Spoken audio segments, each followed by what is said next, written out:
Hey there, welcome to Off Duty. I'm Wendy Bounds, and I am back from a short break when I was in Las Vegas. I did not win $640 million either at the blackjack table or in the Mega Millions. Our video team, we are out of luck. What better way to drown my sorrows than munching down a bunch of chocolate? Fortunately, it is Easter. Did you know to fill up the average Easter basket is going to cost you $20? What is the best? We sent Kelli Grant out on the very arduous assignment to find the best tasting chocolate bunny. She reports now. No Easter basket is complete without a chocolate rabbit in it, and we are here in search of the best chocolate rabbits in New York. To do that, we are hunting for them in their natural environment, some of the finest chocolate shops in the city. Cocoa prices have been rising. Chocolatiers say it's a tough balance to keep quality high and sticker prices low, but it's still possible to find a fancy bunny for less than $25. We spotted some at shops including La Maison de Chocolat, Vosges Hot Chocolat, and Jacques Torres Chocolate.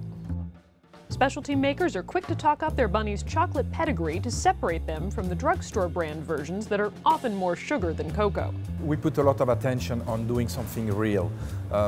Very good real cacao beans, a real cocoa butter, not too much sugar. That's very important.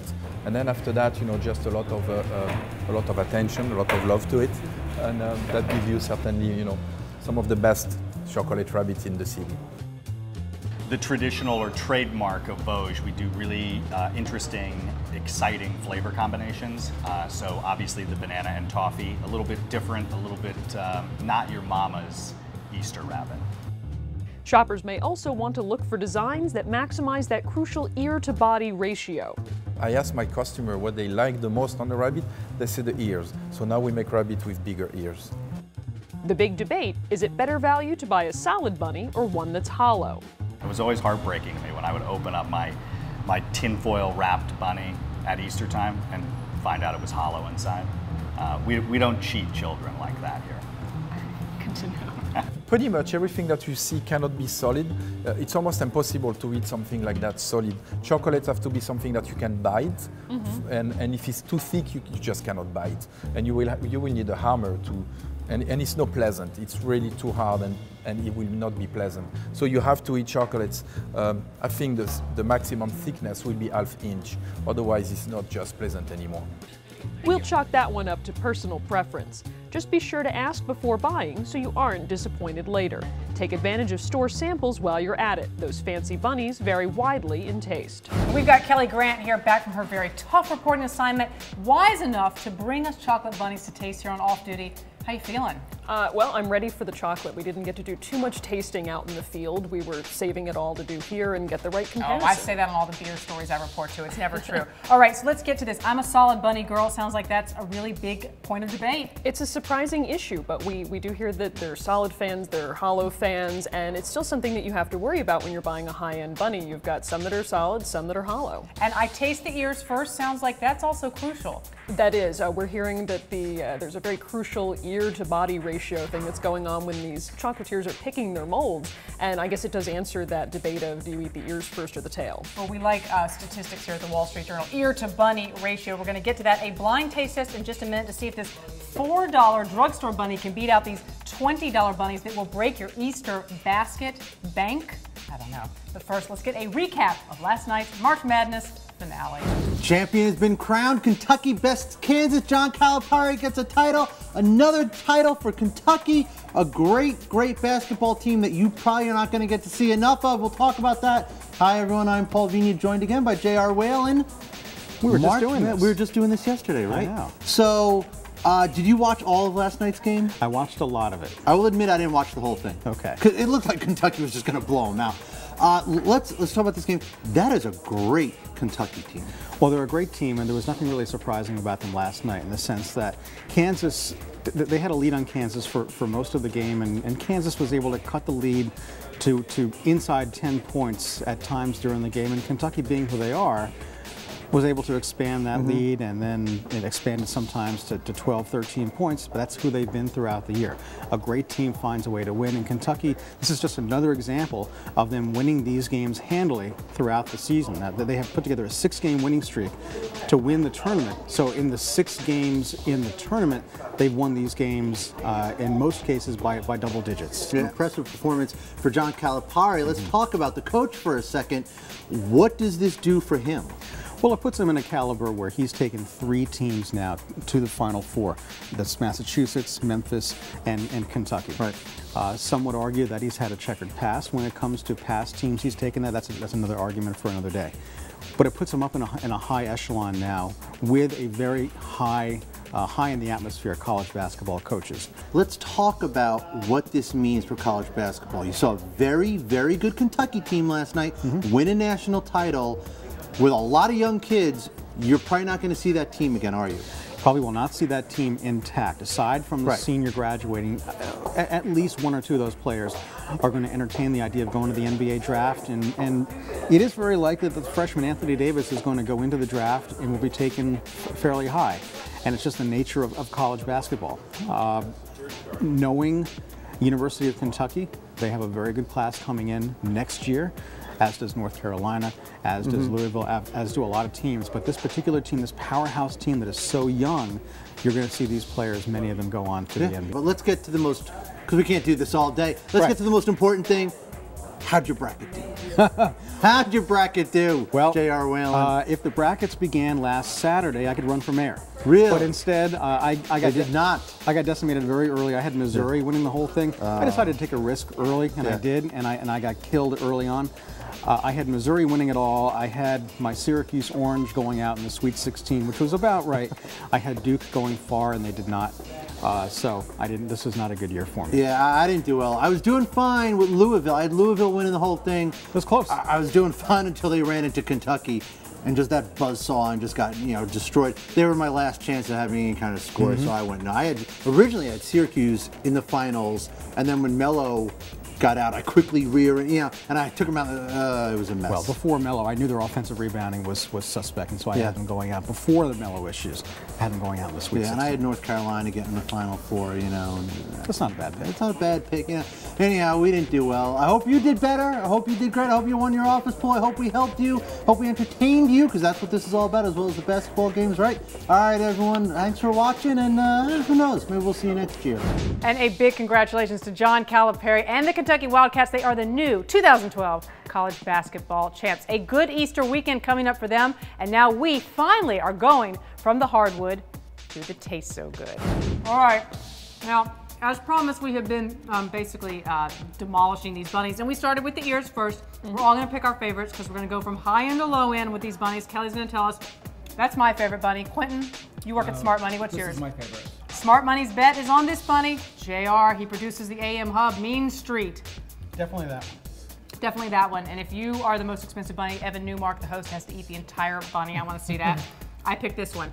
All right, Kelly, who has the most expensive taste? Quentin does. Oh. Most expensive taste, but maybe a good deal here. This was a $21 bunny from Le Maison du Chocolat, and it's a hollow bunny, but it comes stuffed with these little chocolate eggs, which, maybe makes up for the fact that it's hollow. This guy is a $17 laughing bunny from Jacques Therese Chocolate. Why is he laughing?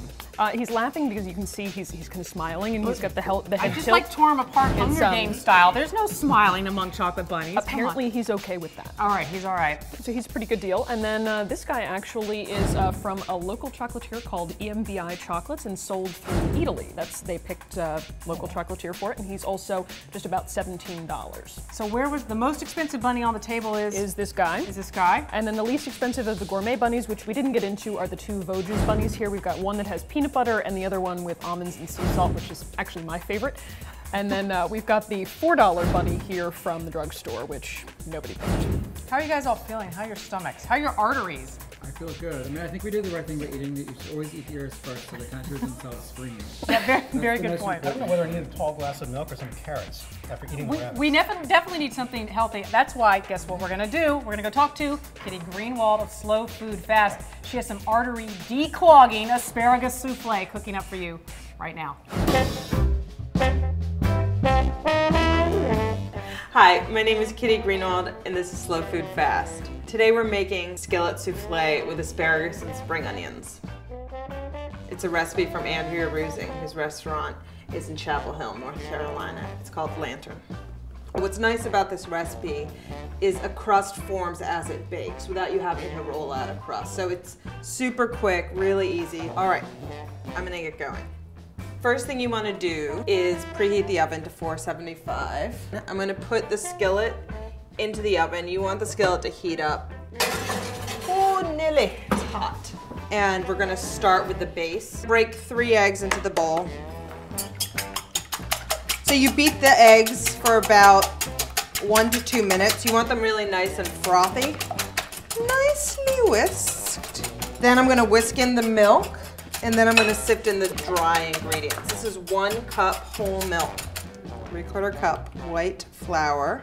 You can just sift in all your dry ingredients at the same time. 1½ teaspoon salt, 1/2 teaspoon baking powder, and 1/2 teaspoon cayenne. Just sift it all in. And then you're going to whisk again till all lumps are dissolved. See how simple this is? She says to whisk for about 20 to 30 seconds. Season it with black pepper. That looks like enough. Okay, I'm gonna set that aside. And now I'm going to trim the asparagus, sort of roughly line that up, and then chop off the thick, fat, fibrous parts. So they're trimmed. I'm going to take 3 asparagus and set them aside. The rest of the asparagus we're gonna cut into 1/2-inch pieces. This is a springtime recipe when asparagus are coming into season. So then you take the 3 asparagus that you set aside and you're gonna slice those lengthwise. Slice it down, start at the base, slowly. This is just really decoration. Here I have spring onions. You need about 3/4 of a cup of these. Trim off the butt. You wanna go till as far as it sort of feels tender. You don't want them thick. You should cut it as thin as possible because you want the onion to sort of melt into the background. The next task is the cheese. So I'm just cutting this into chunks, which is fun. Here we're using an aged cheddar. A nice sharp quality is what you're looking for. So that goes in there. And in the meanwhile, the skillet's just getting nice and hot. An old school box grater, and you grate. And this will be scattered over top. Don't get your fingers slice. Okay, that's crumbly enough. I'm gonna whisk in the onions and asparagus. That is not fussy. Okay, so the onions and asparagus are mixed into the batter. The 4 ounces of cheese have been halved. 2 ounces are cubed, 2 ounces are grated. I'm gonna take the skillet out. Turn the stove on to medium-high heat so you're keeping the temperature super high. Add the butter. It's gonna sizzle. 2 tablespoons of butter. It's starting to brown, and immediately I'm going to pour in the batter. Scatter the cheese. I'm going to lightly press it in, so I want it to sink a bit. Arrange the asparagus spears around so it's nice and pretty. Little asparagus fan. And I'm going to sprinkle the remaining 2 ounces grated cheese. Scatter that sort of evenly. We're going to return it to the oven. Bake it on the center rack for about 18 to 20 minutes. Whew. Done. So the skillet souffle has been in for about 18 minutes. I'm going to take it out and then slip it back in under the broiler so the top gets nice and golden. You see it's risen considerably. The sort of crust has formed on the edges there. Can you see? Not bad. All right, so the broiler's on. Easier than a frittata. It's been about 2 minutes. It's nice and golden. I mean, that looks good. It'll deflate the longer it stays out of the oven, so you want to serve it immediately. So I'm going to serve myself immediately. And you can see it sort of deflate as we go. And that's it. I wish you could have some. It's really good. You can taste the cayenne. The cheese is melted. It's nice and assertive. It's good. It's just really good. I hope you enjoy.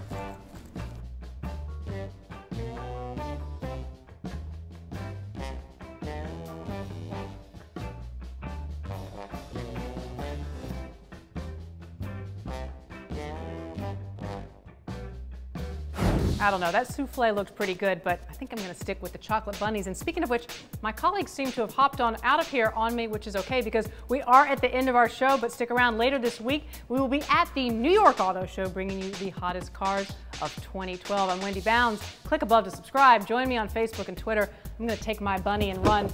By the way, does anybody know any good bourbon that goes with chocolate rabbit? If you do, send me a tweet. See you tomorrow.